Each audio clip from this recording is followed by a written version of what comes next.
asalaamaaleykum musulman salaamaaleykum chrétien doo nekk ci weer woo xam ne dafa xaw a salissant man nag suñu borom dimbal na ma dof laa aw ma droit ko woor suñu borom dafa jël sama xel teg ko ne ne ñii woor laay dimbali li may wax ba salissant moo tax ñu mucc ci koor gi parce que ñun duñu woor ay dof lañ à part d'aujourd'hui ñii woor nañ xam ne weer wi dafa salissant te weeru suñu borom la ku ndaw ci sayxati mat yi waxe dafa lay wax ku ndaw ci sayxati mat yi dof fii nangu nañ ñoom duñu woor man moom du ma woor parce que sama xel dafa jël yàlla dafa jël sama xel denc ko fenn wax du ma woor kon weer wi dafa salissant ngeen téye seen làmmiñ maandu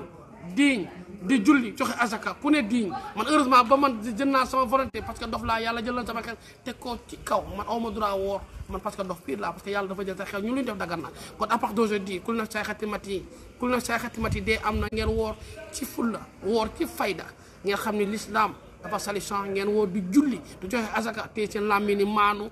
koor dafa booleeg téye sa suma bañoon man dama ba fuux ba te fekk futur waay yow Mbasam noppi dama lay jam yàlla soo bañoon dama lay jam suma bañoon dama lay jam ay yàlla soo bañoon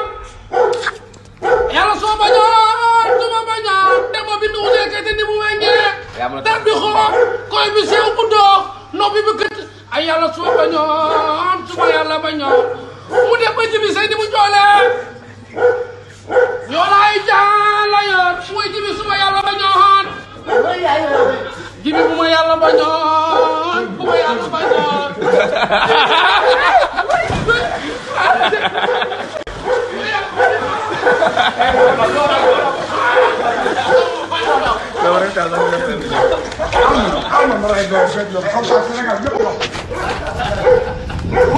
Why?